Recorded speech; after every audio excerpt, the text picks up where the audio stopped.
말씀입니다. 구약성경 이사야 64장 1절로 9절까지 말씀입니다. 구약성경 1045쪽에 있습니다. 저와 함께 말씀을 같이 한 목소리로 크게 봉독합니다. 시작. 원하건대 주는 하늘을 가르고 강림하시고 주 앞에서 산들이 진동하기를 불이 섭을 사르며 불이 물을 끓임 같게 하사 주의 원수들이 주의 이름을 알게 하시며 이방 나라들로 주 앞에서 떨게 하옵소서. 주께서 강림하사 우리가 생각하지 못한 두려운 일을 행하시던 그때에 산들이 주 앞에서 진동하여 싸우니 주 외에는 자기를 앙망하는 자를 위하여 이런 일을 행한 신을 옛부터 들은 자도 없고 귀로 들은 자도 없고 눈으로 본 자도 없었나이다. 주께서 기쁘게 공의를 행하는 자와 주의 길에서 주를 기억함으로 기억하는 자를 선대하시거늘 우리가 범죄함으로 주께서 진노하셨사오며 이 현상이 이미 오래되었사오니 우리가 어찌 구원을 얻을 수 있으리이까. 무릇 우리는 다 부정한 자 같아서 우리의 의는 다 더러운 옷 같으며 우리는 다 잎사귀같이 시들므로 우리의 죄악이 바람같이 우리를 몰아가나이다. 주의 이름을 부르는 자가 없으며 스스로 분발하여 주를 붙잡는 자가 없사오니 이는 주께서 우리에게 얼굴을 숨기시며 우리의 죄악으로 말미암아 우리가 소멸되게 하셨음이니이다. 그러나 여호와여 이제 주는 우리 아버지시니이다. 우리는 진흙이요 주는 토기장이시니 우리는 다 주의 손으로 지으신 것이니이다. 여호와여 너무 분노하지 마시오며 죄악을 영원히 기억하지 마시옵소서. 구하오니 보시옵소서 보시옵소서. 우리는 다 주의 백성이니이다. 아멘. 한 번 더 기도합니다. 아버지 하나님 감사합니다. 오늘도 주께서 함께 해주시고 인도해 주시는 가운데에 주시는 귀한 말씀을 함께 나눕니다. 하나님 이 말씀을 우리에게 들려주실 때에 하나님 사람의 말이 아니라 주의 음성으로 듣게 하시고 주님의 말씀을 통하여 인생이 이 땅 위에서 무엇을 어떻게 살아가야 될지를 깨달아 하나님께 영광을 돌릴 수 있도록 이 시간 힘을 주옵소서. 은혜를 주옵소서. 종을 붙들어 주옵소서. 예수님의 이름으로 기도드립니다. 아멘. 할렐루야. 같이 합니다. 기다리는 자를 위하여. 지난주부터 시작해서 우리가 12월 24일까지 이 기다림의 절기라고 하는 대림절 혹은 대강절이 시작이 되었습니다. 이 땅에 처음 오신 예수님, 우리가 초림이라고 하지요. 처음 오신 예수님은 매우 초라했어요. 이름대로. 하지만 우리가 또다시 기다려야 되는 예수님은 그렇게 초라하게 오신 예수님이 아니라 재림의 주, 강하신 분, 심판의 주로 오실 우리 주 예수님을 기다리는 줄로 믿습니다. 저와 여러분이 이 힘들고 어려운 이 시절에도 지치지 말고 이 기다림의 절기를 잘 통해서 우리 주님을 잘 기다리고 또 기다려서 정말 주님을 만나는 저와 여러분 되기를 주의 이름으로 축원합니다. 이제 시작한 게 엊그제 같은데 21년 12월 이제 이 한 달이 남았어요. 오늘이 벌써 5일이잖아요. 그렇죠? 그러니까 성탄절까지 계산하면 20일 남았어요. 20일. 자, 한번 여쭤볼게요. 만일 20일 후에 예수님이 오신다면 여러분들은 어떨 것 같습니까? 물론 20일 뒤에 온다는 게 아니에요. 정확한 날짜와 그때는 우리가 알 수가 없어요. 그냥 한번 생각해 보자는 얘기지요. 20일 후에 예수님이 오신다면 이렇게 질문해 보고 싶은 거예요. 주님을 맞이할 준비가 되었는가? 입니다. 예수님을 맞이할 준비가 되었습니까? 이건 교회에서 우리가 항상 묻고 또 묻는 질문이에요. 나는 예수님을 맞이할 준비가 되었는가? 여러분 항상 우리가 이걸 준비하고 살아야 될 줄로 믿습니다. 이 마지막 때에 우리가 정말 주님을 만날 준비가 되어 있는 사람은 주님이 언제 오든 기쁘게 맞이할 수 있을 거예요. 정말 감사합니다. 내가 그렇게 기다렸는데 막 눈물 나고 얼굴에는 막 웃음도 나고 알 수 없는 소리를 지르면서 막 주님께 달려갈 거예요. 그런데 준비가 전혀 안 된 사람은 어떨까요? 당황할 거예요. 막상 주님이 왔는데 어떡하지 허둥지둥대고 뭘 해야 되지 막 극적이고 막 숨기도 할 것이고 뭘 어떻게 될지 몰라서 막 도망치고 피하고만 싶을 거예요. 조금만 더 좀 이따 오세요라고 만류할 수도 몰라요. 여러분은 어떻습니까? 그날에 우리가 당황할까요? 아니면 기뻐할까요? 여러분, 이거에 우리가 이 질문에 대답할 수 있어야 돼요. 오늘 밤이라도 오시면 나는 정말 주님 앞에 기쁘게 달려갈 수 있을까? 주님을 정말 기쁘게 맞이할 수 있을까? 그래서 우리를 가리켜서 종말을 사는 사람이라고 그래요. 뭘 살아요? 마지막 때를 사는 사람이에요, 우리가. 종말을 사는 사람이에요. 오늘이 마지막 때인 것처럼 살아가는 게 바로 저와 여러분이에요. 그래서 이 대림절기에, 대강절기에, 이 마지막 기다림의 절기에 저와 여러분이 정말 우리 주님을 잘 맞이할 수 있는 준비가 다 된 그런 인생이 되고 그런 성도가 되기를 주의 이름으로 축원합니다. 할렐루야. 같이 합니다. 아멘. 주 예수여 오시옵소서. 아멘. 이 마라나타라고 그러잖아요. 마라나타. 아멘. 주 예수여 오시옵소서. 내가 주님 맞이할 준비가 됐다는 거예요. 저와 여러분이 주님을 잘 맞이해서 그날에 주 앞에 칭찬받고 인정받고 사랑받고 높임받는 성도 되기를 축원합니다. 오늘 우리가 이제 읽은 이 본문은 이사야서예요. 선지자 이사야인데 이사야라고 하는 이름의 뜻은 여호와는 구원이시다라는 뜻입니다. 정말 말 그대로 그 이름대로 하나님이 우리의 구원 되신다는 것을 아주 계속해서 선포했던 선지자가 바로 이사야 선지자예요. 이 이사야 선지자는 이 남유다의 왕국의 왕조의 일원으로서 기원전 759년 경임부터 아수르가 예루살렘을 향해서 쳐들어올 때까지 대략 한 60년 동안 활동했던 남유다의 선지자예요. 근데 이 이사야 선지자가 있을 때 왕이 4번이나 바뀝니다. 4번이나 계속 바뀌어요.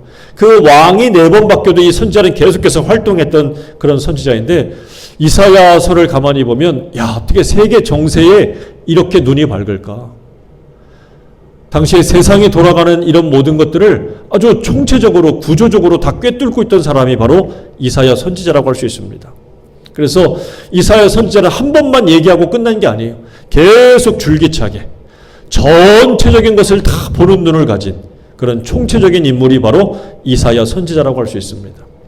우리가 이사야서를 보게 되면 한 4가지로 볼 수가 있는데 첫째는 경고가 있어요. 두 번째는 회개가 있고요. 세 번째는 평화가 있어요.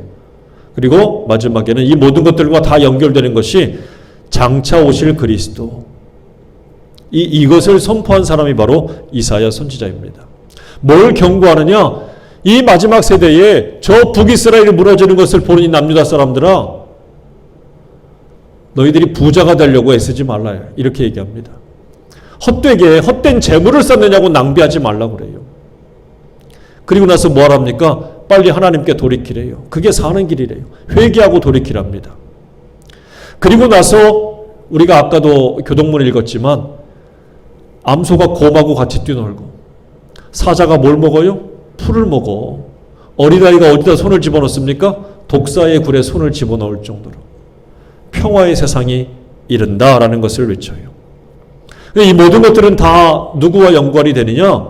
장차 오실 예수 그리스도. 그러니까 예수님에 대해서 예언을 하지요. 그것이 바로 이사야서에 담겨 있어요. 그래서 이사야서를 가리켜서 구약 성경의 완성이라고도 합니다. 실제로 구약 성경의 완성이라고 불리는 이사야서는 총 66장으로 되어 있어요. 성경도 66권으로 되어 있지요. 어쩜 이렇게 딱 비슷한지 몰라요.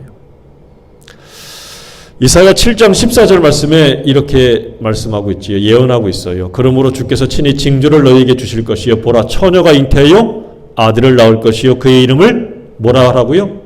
임마누엘, 하나님이 우리와 함께 하시다. 이것을 예언한 선지자가 바로 이사야 선지자입니다.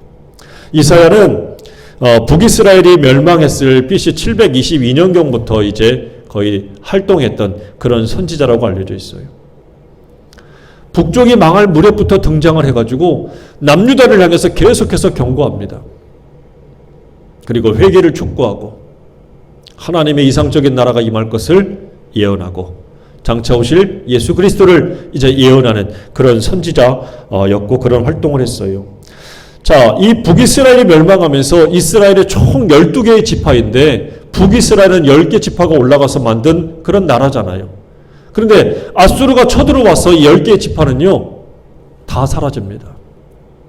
10개의 지파가 없어져요. 그 남쪽에는요 유다 지파하고 베냐민 지파 이 2개의 지파만 겨우 살아남았어요. 10개의 지파가 올라갔어요. 훨씬 더 많은 숫자잖아요. 훨씬 더 많은 지파잖아요. 훨씬 더 강하잖아요. 그런데 하나님을 향해서 등지고 경고를 무시하고 회개하지 않고 결국 하나님의 뜻대로 서지 못한 이 10개의 지파는요 오래 버티지 못하고 결국은 역사 속에 사라지고 말았어요. 여러분, 하나님의 백성이라고 하는 사람들이, 하나님의 자녀라고 불리웠던 사람들이 결국 이렇게 역사 속에 사라질 수 있는, 하나님의 심판을 받아서 끊어질 수 있다는 사실을 성경이 경고하고 있어요. 자, 이걸 통해서 이사야가 들려주는 말이 뭐냐? 남유다 백성들아, 좀 들으라. 내가 듣지 않아서 너희는 결국 망할 거다. 이거를 이제 1장부터 39장까지 계속해서 이 남유다의 죄를 고발해요.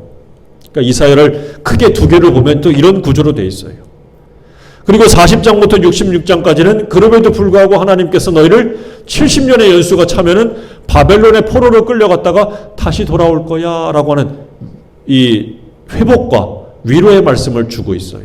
그러니까 이사야를 이렇게 구조적으로 보면 심판과 평화, 바벨론의 포로 생활로 끌려가지만 다시 복귀할 것이다, 이것을 가르쳐주고 있습니다. 그래서 바벨론이 중동 땅이거든요. 동쪽으로 너희들이 끌려갈 것이다. 그러나 장차 너희를 구원할 자가 나타날 거다. 이거를 예언해 준 사람이에요. 자, 그러면서 오늘 본문에 이 64장에 나와 있는 것은 바로 이 뒷부분에 해당하지요. 겨우 이제 거의 결말에 해당하는 부위에 우리가 오늘 말씀을 읽은 거예요. 이 말씀에 의하면 오늘 이제 이사야는 어떤 것을 얘기합니까? 이스라엘의 회복, 복귀, 이스라엘에 대한 하나님의 위로의 말씀을 전해주고 있는 거예요. 자, 그 중에 어떤 말씀이 있는지 오늘 말씀을 보면 이렇게 나오죠. 1절에 원하건대 주는 하늘을 가리고 강림하시고 주 앞에서 산들이 진동하기를 불이 섭을 사르며, 섭이라고 하는 건 나뭇가지예요. 나뭇가지를 사르며 불이 물을 끓임 같게 하사, 여기 이제 불과 물이라고 나오는 건 예전에 심판당할 때도 마찬가지입니다. 이스라엘이 장차 바벨론에 가는 게 불과 물 사이를 가는 것 같다라는 말씀이 나와요. 그만큼 힘든데 이제 하나님께서 그걸 다 멈추게 해주신다는 얘기예요. 그래서 주의 원수들이 주의 이름을 알게 하시며 이방 나라들로 주 앞에서 떨게 하옵소서. 주께서 강림하사 우리가 생각하지 못한 두려운 일을 행하시던 그때에 산들이 주 앞에서 진동하였사오미. 하나님께서 뭐 한다는 얘기입니까? 다시 개입하신다는 얘기예요. 뭘로 합니까? 1절에 보면 원하건대 바라건대 하나님 앞에 간구하면서 뭐라고 그럽니까? 주는 하늘을 가르고 강림하시고 주 앞에서 산들이 진동하기를 그래요. 이 세 번역에 보면은 이 하늘을 가른다는 얘기를 뭐라고 얘기하냐면 하늘을 찢으시고라고 얘기해요. 뭐라고요? 하늘을 찢고 이 땅에 내려오신다 라는 표현을 씁니다. 하나님께서 하늘을 찢어버리고 이 땅에 내려온다는 얘기는 뭘까? 그건 다른 게 아니라 하나님께서 개입하신다는 얘기예요. 하나님께서 이 땅의 역사에 뭐 하신다고요? 개입하신다. 하나님은 뒷짐 딱 쥐고 동네 마당을 어슬렁어슬렁 다니면서 뭐 하나 하고 구경하는 분이 아니라는 거예요. 친히 이 땅에 우리의 역사에, 인간의 역사에 하나님께서 하늘을 열고 하늘을 찢고 진짜로 이 땅에 내려오신다는 얘기입니다. 그래서 인간의 역사에 개입하신다는 얘기예요. 자, 그러면 왜 사람의 역사에, 이 땅의 역사에 하나님이 개입하실까? 우리가 그것을 알아야 돼요. 오늘 말씀 4절에 보면 이렇게 나와요. 주 외에는 자기를 앙망하는 자를 위하여 이런 일을 행한 신을 옛부터 들은 자도 없고 귀로 들은 자도 없고 눈으로 본 자도 없었나이다. 왜 하나님이 이 땅에 개입하십니까? 왜 하늘을 찢고 이 땅에 오십니까? 자기를 뭐하는 사람들을 위해서? 앙망하는 사람들을 위해서. 이걸 좀 쉽게 번역해 놓으면 이렇게 돼요. 주 말고는 그 어떤 신이 자기를 기다리는 사람들에게 이런 일을 할 수 있었습니까? 라고 얘기해요. 즉 하나님이 이 땅의 역사에 왜 개입하신다는 얘기예요. 나의 역사에, 우리의 역사에 왜 이 땅에 하나님이 그냥 뒷짐지고 구경하지 않고 왜 강림하시느냐?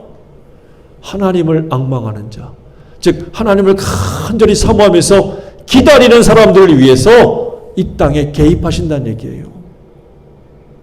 뒤집어서 얘기해 볼까요? 기다리지 않으면 하나님이 개입하지도 않을 수 있다는 얘기예요. 오히려 개입이 뭡니까? 도와주는 게 아니에요. 심판하시는 거지.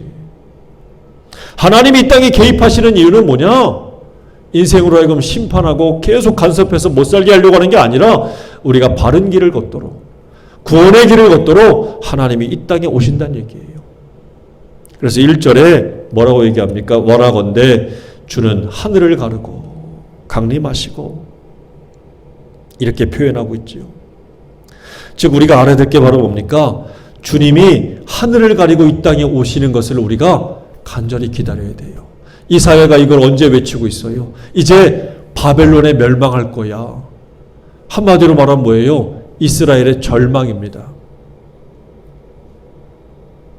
이스라엘이 바벨론의 포로로 끌려가서 이제 비참한 생활 70년을 해야 되는 것을 앞두고 있어요.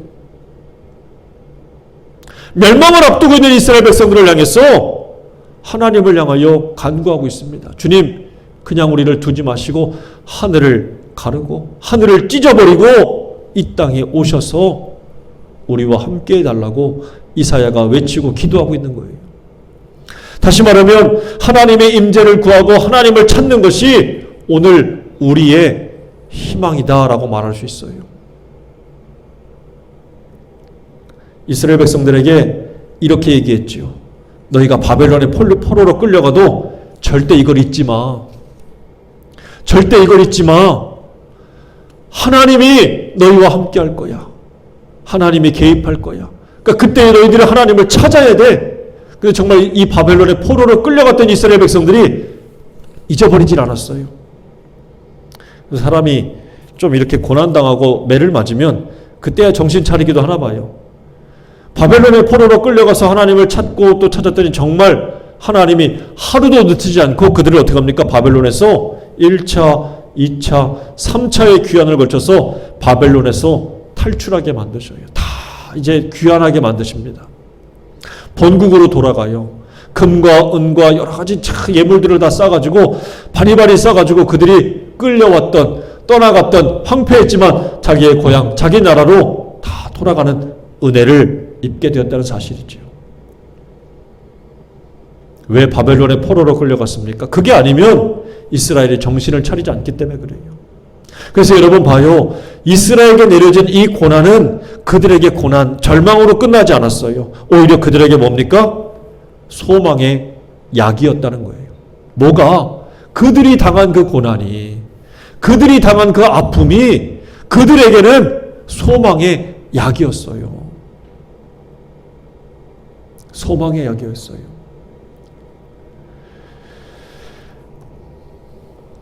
오늘 우리도 분명히 이 고백을 할 수 있어야 돼요. 같이 합니다. 주는 하늘을 가리고 강림하사, 그래요. 주님 하늘을 찢으시고 하늘을 가르시고 이 땅에 오시옵소서. 우리에게 오시옵소서.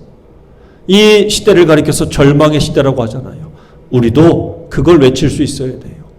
절망 속에서 살 길은 하나님을 찾는 것 외에는 없어요. 이사야는 지금 누구를 찾고 있습니까? 하늘에 계신 하나님을 향해서 찾고 부르짖고 있어요. 하늘을 가르시고 찢고 이 땅에 오시옵소서. 많은 사람들이 2년에 걸쳐서 이 코로나, 또 앞으로 언제 끝날지 모르는 이 질병의 시대에 절망을 느끼지요. 위드 코로나 해가지고 또다시 이제 조금 풀어지는가 싶더니 불과 한 달 만에 다시 봉쇄를 했어요. 거리두기를 또 강화했습니다. 이전처럼 심하게는 아니지만 그래도 제한을 두고 있어요. 또 다른 변이 바이러스가 막 돌면서 퍼져나가고 있지요. 모두가 다 두려워합니다. 겁냅니다. 야, 이거 앞으로 어떻게 살지 막연합니다. 여러분, 포로로 끌려가는 사람들의 심성을 한번 생각해 보세요. 심정을. 기약할 수 없는 나라에서, 기약할 수 없는 세월을 앞으로 어떻게 살지 우리보다 아마 더 심각했을 거예요. 캄캄했을 겁니다. 그러나 그 절망 속에서도 이사야가 외친 말이 뭡니까? 하나님, 하늘을 가르시고 이 땅에 오시옵소서. 우리 가운데 함께해 주옵소라고 간절히 간구하고 있다는 사실이에요.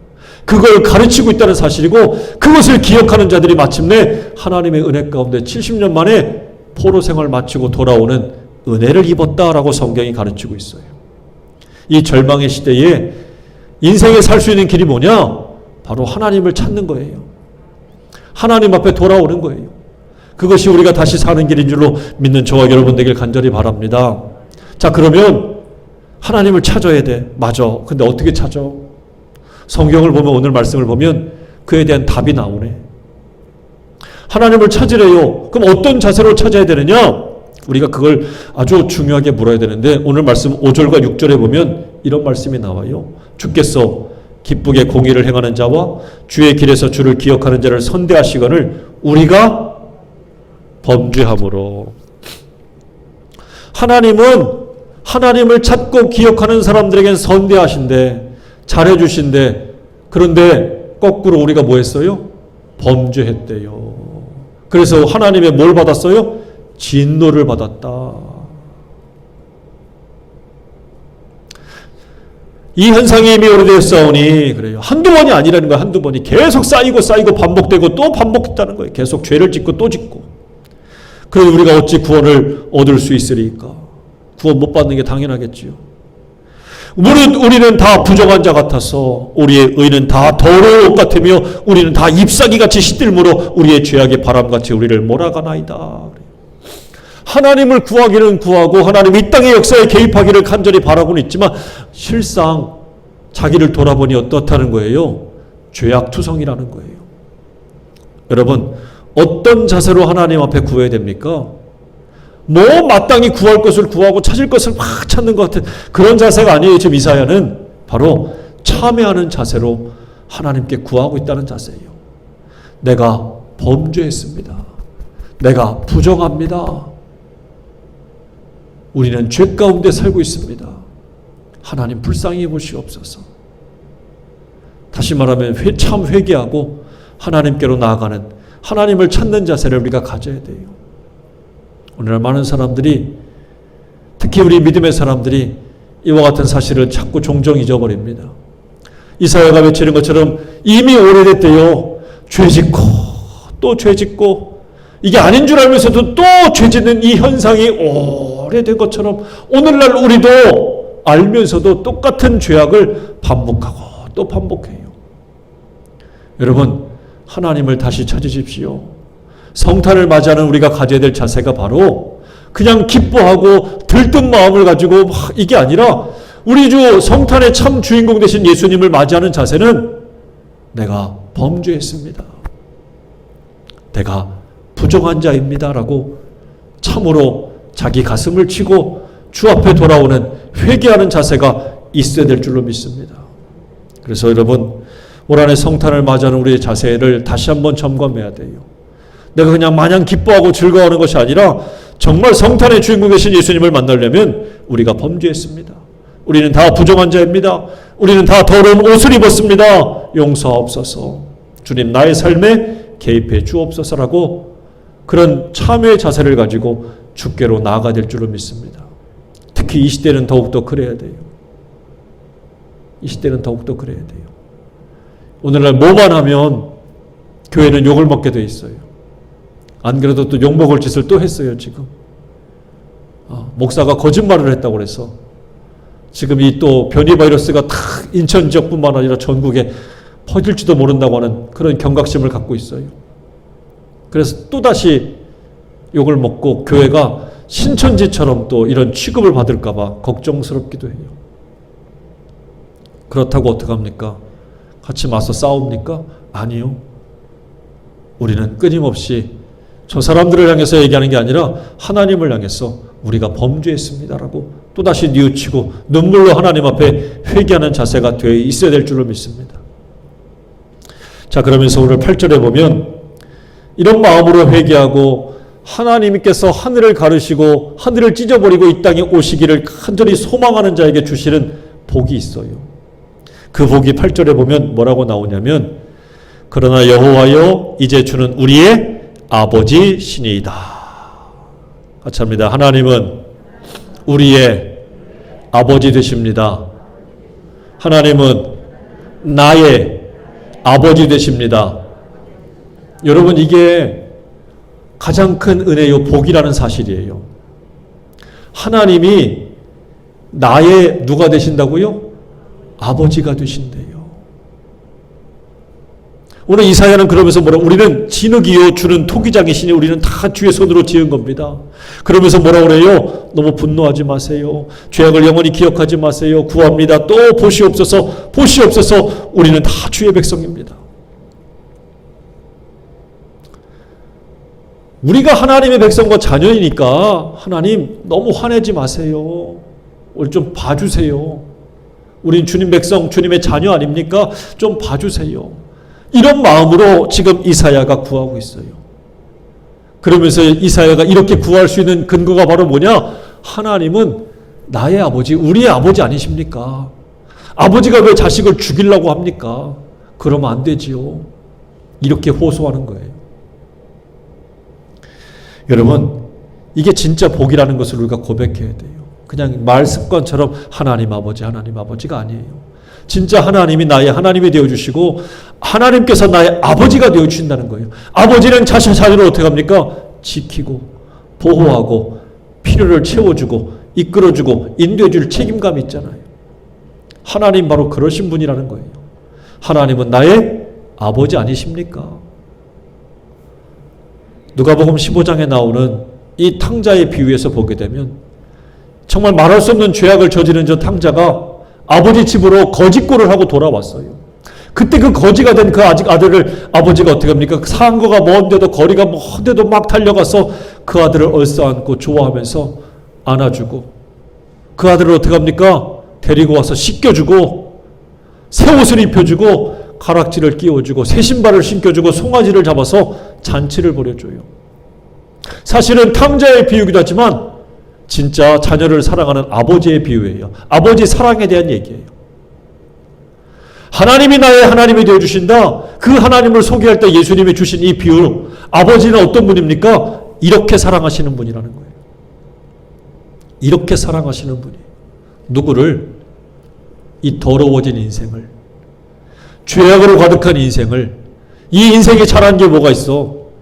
돌이켜 간 것밖에 없어. 아버지 앞에 돌이켜서 간 것밖에 없어요. 근데 그거 하나만 보시고 어떻게 합니까?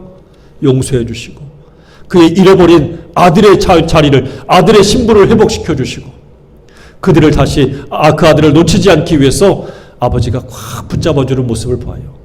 아버지가 되신다는 건 바로 이런 의미예요.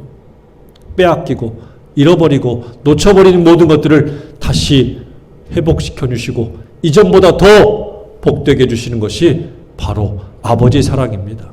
하나님의 사랑이에요. 이 시대에 우리가 이 절망의 시대에 간절히 믿고 구해야 될 것이 바로 이 진정한 아버지의 사랑인 줄로 믿고 깨닫는 저와 여러분 되길 바랍니다. 이게 가장 큰 복이에요.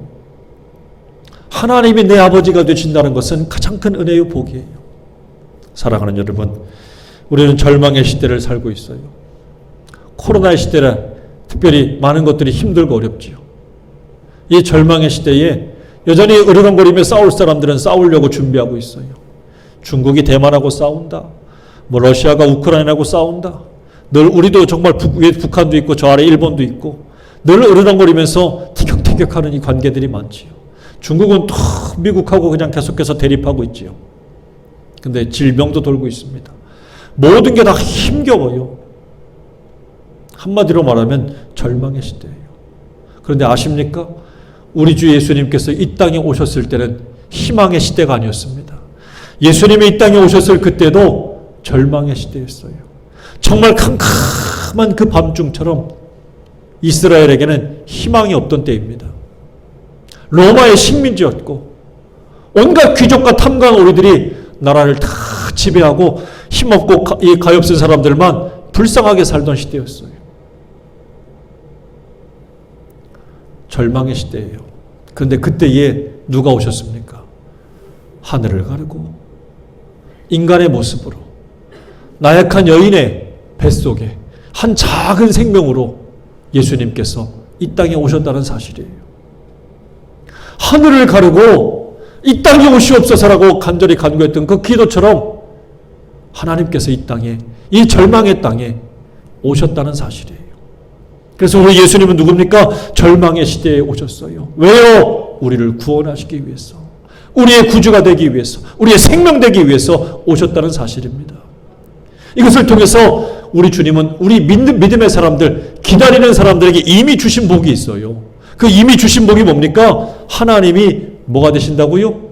나의 아버지가 되시는 복을 주셨어요. 또 예수님이 나의 구주가 되시는 복을 이미 주셨어요. 성령님이 나와 영원히 함께 하시는 은혜와 복을 이미 주셨어요. 앞으로 주실 게 아니에요. 이미 주신 거예요. 여러분들 이것을 받으셨습니까? 이것을 그러면 받아서 어디다 금고에다 처박아 놓고 있나요? 은행에다 이자 받으면서 감춰 놓고 있어요? 받았으면 써야지. 받았으면 누려야지. 하나님이 누구라고요? 나의 아버지예요. 옆집에 아저씨 돼야지. 무슨 오랜만에 몇 년 만에 만나는 삼촌이나 이웃 돼야 친지들 대하듯이 하지 말란 얘기예요. 아버지면 아버지답게 대하세요. 정말 하나님을 경외하고 하나님을 섬기고 사랑하세요. 그리고 하나님께 간구하세요. 절망 가운데서도 부르짖을 때 하나님께서 소망과 희망의 이름 예수 그리스도를 주신 것처럼 분명히 하늘을 가리고 저와 여러분의 역사에도 개입하시고 나의 삶 속에 개입하시고 함께 하신다는 사실을 분명히 믿으시는 저와 여러분 되길 바랍니다. 그분은 죄악 가운데서 나를 구원하신 분이요, 나와 함께 하시는데 일시적으로 잠깐 함께 하시는 분이 아니라 영원히 함께 하시는 분이요, 그분의 이름은 보혜사예요. 또 다른 보혜사. 지난 수요일에도 말씀드렸지만 또 다른 보혜사라는 말은 나를 곁에서 돕는 분을 말하는데, 예수님이 성령님을 가리켜서 또 다른 보혜사라고 했어요. 그 말씀은 뭡니까? 예수님이 원래의 보혜사라는 얘기예요. 원래의 보혜사예요. 그 예수님이 하시던 그 일을 누가 대신한다는 얘기입니까? 성령님이 하신다는 얘기예요. 그 성령님은 언제까지 함께 하십니까? 영원히 함께 하신대. 할렐루야. 여러분, 이 복을 우리가 받았어요. 그러면 이 복을 누리시길 간절히 바랍니다. 그리고 이 복을 받은 사람들이 이것을 누릴 때에 우리의 진짜 주실 은혜와 복은 뭡니까? 영생입니다. 구원입니다. 이미 받았지만 우리는 그 마지막 때에 주님 앞에 이르러서 잘했다 칭찬받을 것이에요. 높임받을 것이에요. 저와 여러분이 이것을 분명히 믿고 이 절망의 시대지만 우리의 소망이 되시고 힘이 되시는 우리 주님을 간절히 믿고 날마다 또 구하고 날마다 또 구하고 날마다 더 가까이 가기를 주의 이름으로 축원합니다. 그래서 오늘 이사야가 얘기하지요. 그러다 여호와여, 이제 주는 우리의 아버지시니다. 그러면서 우리는 뭐라고요? 진흙이요, 주는 토기장이시니 우리는 다 주의 손으로 지으신 겁니다. 하나님은 창조주고 우리는 피조물이에요. 우리는 하나님에 의해서 만들어진 거예요. 그러니 하나님 어떻게 합니까? 하나님이 진짜 나를 만드셨어요. 우리를 만드셨으니까 하나님 우리를 부술 것도 하나님의 권한이지만, 그렇다고 하나님 뭐하라고요? 너무 분노하지 마세요. 죄악을 영원히 기억하지 마세요. 구합니다. 보시고 또 보세요. 우리는 다 주의 백성입니다. 하나님 봐주세요. 누가 이렇게 외칠 수 있습니까? 자녀가 그렇게 외칠 수 있어요.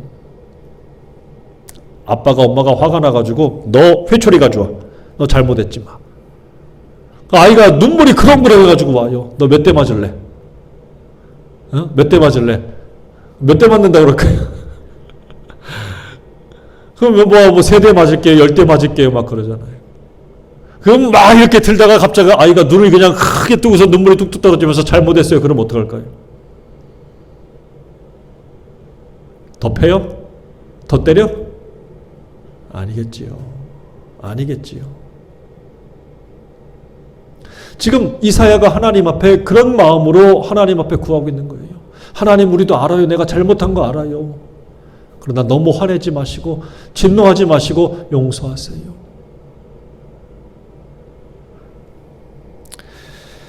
절망의 시대에 이 절망이 놓여진 이유는 이사야가 얘기하는 것처럼 우리의 범죄함 때문이고 우리의 부정함 때문입니다.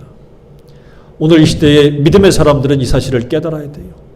하나님 앞에 서서 우리의 범죄와 우리의 부정에 대해서 눈물로 고백할 수 있어야 돼요. 그러면 하나님께서 어떻게 하십니까? 절망을 절망으로 끝나지 않게 하시고 반드시 소망의 빛을 비춰주실 것이고 반드시 구원의 빛을 우리에게 비춰줄 줄로 믿는 저와 여러분 되길 바랍니다. 이 성탄의 기다림을 갖는 사람들은 이와 같은 자세를 회복해야 돼요.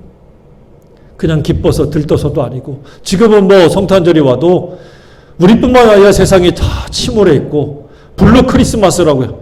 정말 이 블루 코로나처럼 우울증 걸린 사람들처럼 아마 그런 스트레스를 엄청 받고 있을 거예요. 그러나 여러분 그런 중에도 우리가 가져야 될 것은 바로 우리 주님에 대한 소망입니다. 우리 주님에 대한 기대입니다. 저와 여러분이 오늘도 이것을 믿고 이렇게 기다리는 사람에게 하나님께서 주시는 은혜와 복을 깨닫고 날마다 하나님 내 아버지 되신 하나님께 구하고 또 구하여서 놀라운 은혜와 사랑을 받는 복을 받는 저와 여러분 되시기를 주의 이름으로 축원합니다. 기도하겠습니다. 아버지 하나님 모두가 다 힘들어하고 어려워하는 시대를 살고 있습니다. 그런 중에도 어김없이 2021년 성탄절도 우리 앞에 다가오고 있습니다. 그런 중에도 알게 모르게 이렇게 저렇게 기대하고 소망도 있겠지만 하나님께 우리가 고백합니다. 이사야의 고백처럼 우리는 범죄했고 여전히 우리는 부정하고 우리의 옷은 더럽습니다. 주님, 이 땅의 절망의 모습인 것은 바로 우리의 부정과 우리의 범죄 때문인 줄로 고백합니다. 주님 용서해 주시고 주님께서 지으신 주님의 백성들, 주님이 자녀 삼아주신 주님의 자녀들인데 주님 언제까지 우리에게 진노하시고 언제까지 이런 절망 가운데 두시겠습니까? 그 옛날 바벨론 포로로 잡혀갔던 저들을 다시 돌이키신 것처럼 하나님 이 절망에서 우리를 건져주시고 하나님 그 생명의 반석 위에 우리를 두시옵소서. 우리를 이끌어 주시옵소서. 다시 하나님 앞에 나아가는 우리가 되게 하시고 이 절망의 때에 하나님을 찾고 또 찾아서 하나님 앞에 설 수 있는 인생이 되게 하여 주시옵소서. 부디 주님 하늘을 찢고 이 땅에 주님을 기다리는 가엾은 영혼들을 외면하지 마시고 보시옵소서. 또 오시옵소서. 영원히 함께해 주시며 지켜 주시옵소서. 감사하고 예수님의 이름으로 기도드립니다. 아멘.